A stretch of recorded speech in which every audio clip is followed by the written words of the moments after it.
About, I guess 12 years ago, God had begun to impress a principle upon me that changed my life forever. And the principle is called the principle of subsidiarity. I like tossing out that word subsidiarity because it's the biggest word that I know. So don't expect anything more than that. Subsidiarity is simply this, that the needs of people are best met at their most local level. And that's a good political mantra, by the way, but it also, I believe, rings true biblically, that God desires individuals to get involved in the lives of individuals, because ultimately it is not money that solves issues. It's people involved in the lives of people that solve issues. And because God impressed that principle upon me 10 years ago, I began an organization with my father-in-law called International Steward.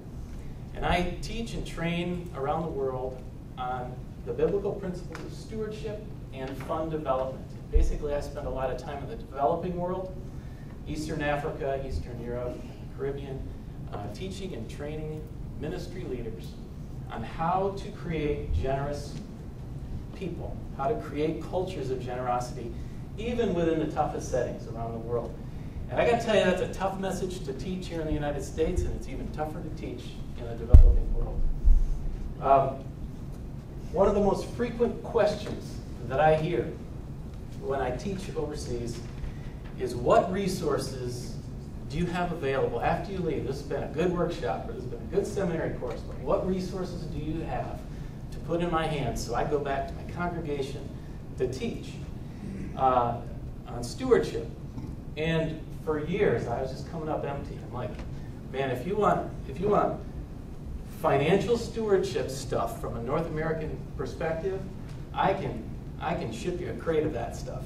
And there's some really good stuff out there. But I thought, certainly there has to be something we can develop that addresses holistic stewardship, that transcends culture. And I didn't head down this path. It's just kind of funny how God just sort of works you down a path, maybe even kicking and screaming. And I basically said the only text that I know that transcends culture is the Bible. And in fact, I had been feeling a little guilty, maybe a twinge of guilt, that maybe I was going around teaching on stewardship, and I really didn't know what stewardship really meant. I knew a little bit how to do fund development, and I knew about capital campaigns, and I knew a lot about what the Bible had to say, and I could baptize just about any message in some scripture, but I was feeling a little guilty about that. So I decided I'm going to tap a team of people on the shoulder, people that are far wiser than I am, because I'm just a business guy by background. And ultimately, we determined that there was no study Bible on stewardship. We were going to start working on something like that.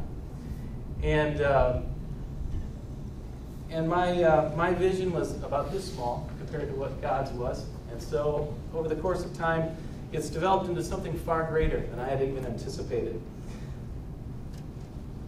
And it all germinated from this principle, that the needs of people are best met at their most local level.